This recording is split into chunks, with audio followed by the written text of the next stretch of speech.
மூன்றாவதாக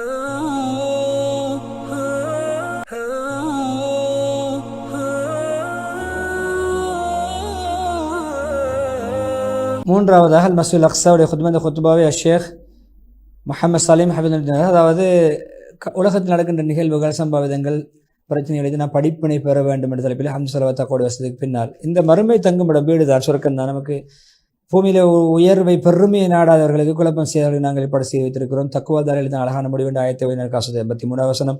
எனவே மறுமை தான் நமக்கு நிரந்தர வாழ்க்கை, தற்காலிக வாழ்க்கை, எப்பொழுதுமே மறுமை தான் நமக்கு நிலையான வாழ்க்கை என்று சொல்லிவிட்டு பூமியில் இருக்கிற அனைத்து நாங்கள் அலங்காரமாக இருக்கிறோம். உங்களை யார் நல்ல அமல்கள், அலங்காரத்தில் துனியாவுடைய ஆசாபாசங்களை மூழ்காமல் நல்ல அமல்கள் செய்வது யார் என்று பரிசோதிப்பதற்காக வேண்டி காஃபியலா வசனத்தை ஓய்னார்கள். எனவே துனியா எப்பொழுதுமே அது இருக்கின்ற காலம் முடியக்கூடியது, எதிர்காலத்தும் நிரந்தர வாழ்க்கையை நாங்கள் முன்னோக்கி இருக்கிறோம் என்று சொல்லிவிட்டு மூமின்களே, இன்று பாருங்கள் காசாவிலே எவ்வளோ போர் சூழலாக இருக்கிறது. எப்பொழுதுமே உலகத்தையும் சிந்தனையை திருப்பக்கூடிய அமைப்புக்கும் மிக அகோரமாக மிக உக்கிரமமான அநியாயங்கள் நடந்து கொண்டிருக்கின்றன. எனவே பொதுவாக எப்பொழுதுமே ஒரு நாள் இன்னொரு நாளை ஓடு சமமாக இருக்காது, ஒரு நாள் அடுத்த நாளுக்கு வித்தியாசமாக இருக்கும். பொதுவாக இந்த உண்மையிலே ஆரம்பித்த இந்த பிரச்சனைகள், மோதல்களை பார்த்து, தொடர் யுத்தங்களை பார்த்தால் இறுதி நாள் காலங்களுடைய ஞாபகம்தான் ஹதீஸ்களூடாக நமக்கு விளங்குகிறது. இறுதி நாட்கள் ஏற்படுகின்ற பிரச்சனையுடைய சாயலாகத்தான் தென்படுகின்றன என்று சொல்லிவிட்டு முஸ்லீம்களை பொதுவாக இது இறுதி நாட்களுடைய அடையாளங்கள் உண்டாக நாங்கள் பார்க்கணும். நபியவர்கள் அனுப்பப்படும் பொழுதே இறுதி காலம் நீங்கி விட்டு நானும் கியாமத் நாளும் இப்படி அனுப்பப்பட்டிருக்கிறோம் என்று 2 விரல்களை ஒன்று கொண்டு இணைத்து காட்டினார்கள். எனவே இப்படியான பிரச்சனைகள் அதற்கு ஒரு சாயலாகத்தான் அடையாளமாகத்தான் தென்படுகின்றன. எனவே அல்லாஹ் நமக்கு ஈருலகிலும் ஆஃபியத்தை விமோசனத்தை தர வேண்டும் என்று சொல்லிவிட்டு மூமின்களே, பொதுவாக நாடுகள் எப்பொழுது ஒரே மாதிரி மாறி மாறல் ஏற்படுத்துவான், வரலாற்றை எல்லாம் மாற்றி கொண்டு வருவான். எப்பொழுதுமே ஒரே நிலைமையில் பெரிய சிறுவராக, இளைஞராக, வாலிபராக, வயோதிபர் அப்படி மாறி வருவது போன்று துனியாவுடைய நிலைமை மாறித்தான் வரும். எந்த ஊரை அதை நாங்கள் அழித்தியாகுவோம், கியாமத் நாளைக்கு முன்னால் அதை நாங்கள் கடுமையாக வேதனை செய்வோம். அது எங்களுடைய வேதத்தில் எழுதப்பட்ட விடயம், இஸ்ரா 58 வசனம். எனவே பொதுவாக அழிவு நாசங்களுக்கு இப்னு மஸ்ஊத் சொன்ன காரணம், ஜினாவும் வட்டியும் விபச்சாரம் ஒரு ஊரில் பெருகினால் அல்லாஹ் அந்த ஊரை அழிக்குமாறு கட்டளையிட்டு விடுவான். எனவே அழிவுக்கு காரணமாக அமைந்து விடும். எனவே ஏனைய இப்படியான பாவங்கள், அழிவுகளை விட்டு நாம் தவிர்த்து கொள்ள வேண்டும் என்று சொல்லிவிட்டு பலகீனர்களுக்கு எதிராக நாடுகள் ஒன்று சேருவது என்பது மிகப்பெரிய ஒரு வேதனை, மிகப்பெரிய ஒரு நோவினை. எனவே அதை உண்மையை அவர்கள் நினைத்துக் கொள்ள வேண்டும். இது நமக்கு நிலைக்காது. நாம் இன்று அநியாயம் செய்கிறோம், நமக்கு அந்த அழிவு நாசம் வரும் என்பதை அவர்கள் அஞ்சு. பிறவன் போடாத கூத்தா, பிறவன் காட்டாத அராஜகமா, பிறவன் புரியாத அநியாயமா பாருங்க. என்ன நினைத்தான், என்ன ஏற்றால் ஆளில்லை, என்னை யாரும் தட்டி கேட்க முடியாது, என்னை தண்டிக்க முடியாது. அந்த அல்லாஹ் எப்படி அவனை அழித்தான், நாசமாக்கினான், அவனை அல்லாஹ் முகவரி இல்லாமல் அவனுடைய ஆட்சியை முடிவுக்கு கொண்டு வந்தான் என்பதை நீங்கள் பிறவனுக்கு மிக கொடிய வேதனை அவனை சூழ்ந்து கொண்ட பிறவன் சார்ந்தவர்களை. எனவே நரக வேதனை, அவர்கள் நரகத்தில் போடப்படுவார்கள், காலை மாலை நரகத்தில் போடப்படுவார்கள். கியாமத் நாள் நடக்கும் பொழுது அவர் பிறவனுடைய கொடுத்தால் மிக கடுமையான வேதனைக்குள் நீங்கள் நுழைவீங்கள் என்று அல்லாஹ் கட்டளையிடுவான். காஃபிர் 45, 46. மூமின்களை பொதுவாக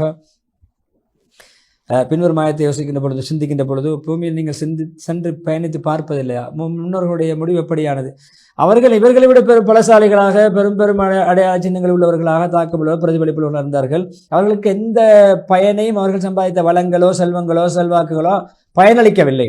எனவே அவர்கள் எங்களுடைய ரசூல் மார்க்க தெளிவான தஞ்சை கொண்ட பொழுது அவர்கள் தங்களிடம் இருக்கிற அறிவை வைத்து, திறமையை வைத்து பெருமை அளித்தார்கள், குதூகலித்தார்கள். எனவே அவர்கள் பரிகாசம் செய்த ஒன்று அவர்களே சூழ்ந்து அவர்களுக்கு அழிவுக்கு காரணமாக அமைந்தது. காஃபிர் 82, 83. எனவே எத்தனையோ இன்றைய நாள் ஆட்டம் போடு நாளைய நாள் அழிவார்கள். எத்தனை முஸ்லீம்களுக்கு, இஸ்லாத்துக்கு இப்ராஹிம் அநியாயம் செய்யக்கூடியவர்கள் நாளை அவர்கள் அழிவு நாசத்துக்கு ஆளாகுவார்கள் என்பதை கடந்த கால வரலாறு நமக்கு கிடையாது. எனவே இப்படித்தான் அல்லாஹ் பிடித்தால், ஒரு கிராமத்தை பிடித்தால் இப்படித்தான் பிடிப்பான். அது அநியாயம் செய்கின்ற பொழுது, அநியாயமான ஒரு ஊராக இருக்கின்ற, அநியாயமான ஒரு நாடாக இருக்கின்ற பொழுது அந்த நாட்டை அல்லாஹ் தண்டிப்பான், பிடிப்பான். இப்படித்தான் பிடிப்பான். அல்லாஹ்வுடைய பிடி கடும் வேதனையுடைய பிடியாக இருக்கும் என்று சொல்லி அல்லாஹ் 102 வசனத்தை ஓதி காட்டினார்கள்.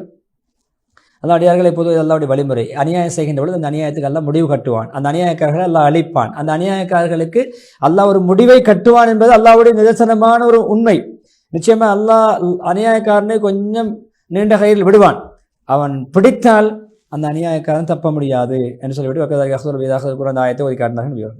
எனவே மூமின்களை பொதுவாக அல்லாஹ்வுடைய அந்த வழிமுறையின் மேலே இந்த பலஸ்தீன் மக்களுக்கு அநியாயம் செய்யக்கூடிய அநியாயக்காரர்கள் நடக்கும். எங்களுடைய சகோதரர்கள் அநியாயம் செய்யக்கூடிய அராஜகன் புரியக்கூடியவர்களுக்கு நிச்சயம் அழிவும் நாசமும் உண்டாகும் என்பதை குர்ஆன் ஹதீஸூடாக நான் உங்களுக்கு முன்வைக்கன்னு சொல்லிவிட்டு, பூமியில் உங்களை அனுப்பியிருப்பது ஹலிஃபாக்களா பிரதிகளாக உங்களை சில விட ஏற்றத்தாழ்வாக்கி இருக்கிறான், அந்தஸ்து கூடிய குறைவாக்கி இருக்கிறான், உங்களை பரிசோதிப்பதற்காக வேண்டி. உங்களுக்கு அல்லாஹ் தந்த வளங்கள் ஆற்றல்கள் திறமைகள் எல்லாம் உங்களை நிச்சயமா அல்லாஹ் கடுமை வேகமாக தண்டிக்கக்கூடியவன், அவன் மன்னிக்கக்கூடியவன், கிருபையுள்ளவன். நாம் 165. எனவே அல்லாஹ் உங்களை மக்கள் அதை தூரமாக பார்க்கிறார்கள், நாங்கள் அதை சமீபமாக பார்க்கிறோம். எனவே அந்த அழிவு நாள் தண்டனை என்பது மிக சமீபத்தில் நடக்கும் சொல்லிட்டு, போராளிகள் எல்லாம் பாதுகாப்பணியில் அர்ப்பணித்த தியாகிகளே, நீங்கள் பொதுவாக காலகாலம் இப்படியான இஸ்லாத் விரோத செயல்கள் அநியாயங்கள் குப்பார்களுடைய அத்துமீறல் வரும்போது நீங்கள் அதை கண்டு நீங்கள் ஏமாந்து விட வேண்டாம், பயப்பட வேண்டாம். நீங்கள் உங்களுடைய பணிகளை தாராளமாக இருங்கள். எப்பொழுதுமே அவர்கள் பெரிய வசதியோடு செல்வத்தோடு செழிப்போடு இருப்பதை நீங்கள் கண்டு ஏமாற துனியாவுடைய அற்ப சொற்ப இன்பம் அவர்களுக்கு ஒரு முடிவு வரும். இன்றைய நாளை விட நாளை நாள் ஆகாது, நாளை நாளை நாளை மறுதினம் இருக்காது. அவர்களுக்கு ஒரு அழிவும் முடிவும் இதுக்கான தண்டனையும் நிச்சயம் வரும். எனவே காபிர்கள் உலகத்தில் சுற்றி திரிவது உங்களை ஏமாற்றி விட வேண்டும், ஆடம்பரமாக டாம்பியமாக கவர்ச்சியோடு. அது கொஞ்சம் இன்பம், சொற்ப இன்பம். அவர்களுடைய முடிவு தங்குமிடம் நரகம். அது தங்குமிடத்தால் நிலத்தால் மிக கெட்ட நிலம், விரிக்கப்பட்ட பரந்த பூமியில் மிக கெட்ட மோசமான இடம் தான் நரகம் என்று சொல்லிவிட்டு, எனவே எப்பொழுது முஸ்லிம்களே ஃபிரௌனுடைய கூட்டத்தார் நடந்த சம்பந்தப்பட்ட யூனுஸ் 92 வசனத்தை ஓதி காட்டினுடைய படிப்பு சொன்னாலும், அவர்களை ஃபிரௌன் துயர்ந்தான், படையை பின்னால் அனுப்பினான் அத்துமீற அநியாயம் செய்வதற்காக வேண்டி. அவர்களுக்கு மூழ்க தாட்டப்பட்ட பொழுது ஆமன் தொன்னுள்ளாயில் அல்லது ஆமன் பனிசுலா ஈமான் கொண்டவன் நான் ஈமான் கொள்கிறேன், நானும் முஸ்லீம்கள் ஒருவனாக மாறுகிறேன் என்று அந்த தொண்டக்குழிக்கு ரூஹ் வந்த பிறகு அவன் சொன்னான், அதை ஏற்றுக்கொள்ளப்பட முடியாத தௌபா. எனவே இப்பொழுதுதான் உனக்கு ஞானம் பிறந்திருக்கிறது, ஏற்கனவே மாறுபாடு செய்து பாவம் செய்து இப்பொழுதுதான் உனக்கு ஞானம் பிறந்திருக்கிறது. ஏற்கனவே போடாத கூத்தெல்லாம் போட்டியே, செய்யாத குழப்பங்கள் எல்லாம் செய்தியே, இன்று நான் உன்னுடைய உடம்பை நாம் பாதுகாப்போம். பின்னோர்களுக்கு ஒரு அத்தாட்சியாக இருப்பதற்காக வேண்டி அதிகமான மக்கள் எங்களுடைய அத்தாட்சிகளை விட்டும் பொடுபோக்கில் இருக்கிறார்கள், புரியாமல் இருக்கிறது. இறுதி ஹுத்பா முடிக்காக அநியாயம் அத்துமீறல் எப்பொழுதுமே அது ஃபிரௌனுடைய ஆட்சி முடிவாகியது போன்று முடியும். இந்த அநியாயக்காரனுடைய ஆட்சி கவிழும், அது புரளும், அது இல்லாமலாகும். அது பொதுவாக அல்லாஹ்வுடைய ஒரு நியதி.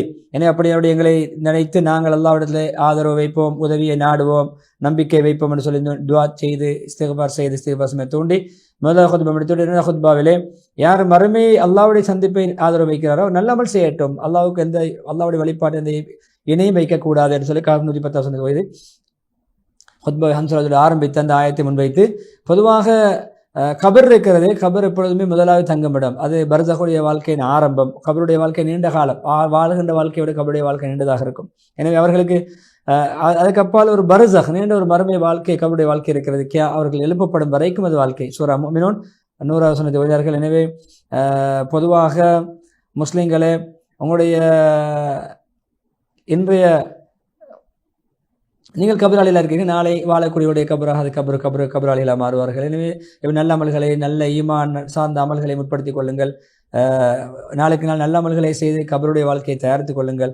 எப்பொழுதுமே நீங்கள் மறுமையுடைய நிலைமைகளை முன்னால் வைத்து இலக்காக வைத்து வாழ பாருங்கள்.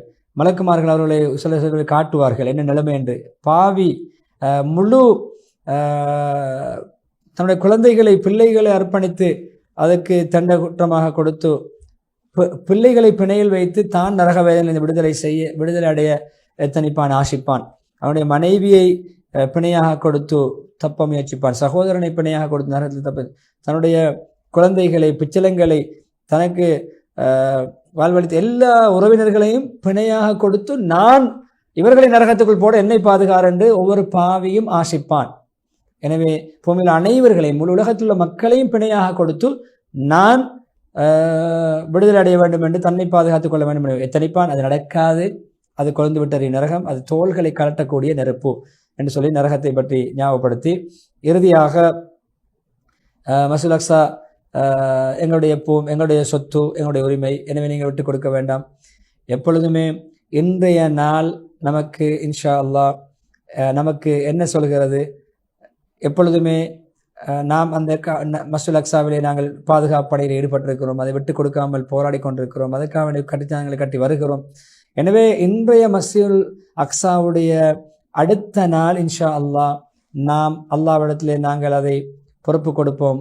அடுத்த நாள் அடுத்த எதிர்காலத்தில் மஸ்ஜிதுல் அக்ஸா அல்லாஹ்வுடைய பாதுகாப்பிலே பொறுப்பில் இருக்கும். அல்லாஹ் நமக்கு முழுமையாக தருவான் என்ற நம்பிக்கையோடு நாங்கள் செயல்படுவோம், பாதுகாப்பணியில் ஈடுபடுவோம் என்று சொல்லிவிட்டு, பொதுவாக கஸாவிலே நடக்கின்ற அநியாயம் நமக்கு மிகவும் மனவருத்தத்தை ஏற்படுத்துகிறது, ஒரு பாரிய ஒரு நெருக்கடி ஏற்படுத்துகிறது என்று சொல்லி, உண்மையிலே கட்டாயம் கூடிய சீக்கிரம் ஒரு வெடிவு வரும் என்றாலும் அது இப்படி நடப்பது ஒரு தூரம் தாமதித்து நாம் பொதுவாக இந்த நிலைமை தொடர்வது என்பது தூரமான விடயம், கஷ்டம் சிரமம் தொடர்ந்து இருப்பதென்பது தூரமான விடயம். எனவே வெடிவு விமோசனம் வெற்றி மிக சமீபத்தில் வரும் என்ற ஒரு கவிஞருடைய ஆதங்கத்தை முன்வைத்து நீண்ட துவா பிரார்த்தனையோடு ஹத்தீப் முகமது சலீம் ஹஃபிதுல்லாஹ் அவர்கள் விடைபெறுகிறார். எனவே 3 குத்துபாக்கள் மூலம் படிப்பினை பெறுவோம். மக்கா முக்கர்ரமாவுடைய ஷேக் அப்துல் ரஹ்மான் சுதைஸ் அவர்கள் ஆன்மீக லௌகீக பார்வையிலே ஹஜ்ஜுடைய வணக்கத்தை விவரித்தார்கள். அதேபோன்று அப்துல் முஹ்சின் காசிம் ஹஃபிதுல்லாஹ் அவர்கள் ஹஜ்ஜுடைய இம்மை மறுமை பயன்கள் என்ற தலைப்பிலே முன்வைத்தார்கள். 3வது முகமது சலீம் ஹஃபிதுல்லாஹ் பைத்துல் மக்ஸிலே நடக்கின்ற நிகழ்வுகளை வைத்து அசம்பாவிதங்களை வைத்து படிப்பினை பெறுவோம் என்ற அமைப்பிலே கஸா மக்களுக்கும் குரல் கொடுத்து, பலஸ்தீன் மக்களுக்கு அவனை குரல் கொடுத்து, அந்த எதிரிகளுடைய அநியாயத்துக்கு ஒரு முடிவு வரும், அநியாயக்காரனுடைய ஆட்சி கவிழும் பிறலும் முகவரி இல்லாமல் ஆகும் என்ற ஃபிரௌனோடு ஒப்பிட்டு இந்த பலஸ்தீன் மக்களுக்கு அநியாயம் செய்கின்ற நாட்டு தலைவனை ஃபிரௌன் தான், ஃபிரௌனுடைய ஒரு குட்டி ஃபிரௌனுடைய சாயல் உள்ளவன், ஒரு ஃபிரௌனுடைய தன்மை உள்ளவன் என்பதை வெளிப்படையாக அவர்களுக்கு முன்னாலேயே தைரியமாக முன்வைத்தார்கள். அந்த ஹத்தீபாக 3 குத்துபாக பயனுடைய மக்களுக்கு எத்தி வைப்போம். நிகழ்ச்சி தயாரிப்பு நண்பர் ரிஸ்வான், நிகழ்ச்சி ஒளிப்பதில் ஈடுபடுகின்ற நண்பர் ஷர்ஃபான் ஆகியோருக்கு அல்லாஹ் ரஹ்மத் செய்ய வேண்டும். நேர்களாக உங்களுக்கும் அல்லாஹ் பரக்கத் ரஹ்மத் செய்ய வேண்டும் என்று சொல்லி மீண்டும் ஒரு மனவிசா நிகழ்ச்சி சந்திக்கும் வரை விடைபெறுகிறேன். வாஹிரு தாவான் அல்ஹம்துலில்லாஹி ரப்பில் ஆலமீன். அஸ்ஸலாமு அலைக்கும் வரஹ்மத்துல்லாஹி வபரகாத்துஹு.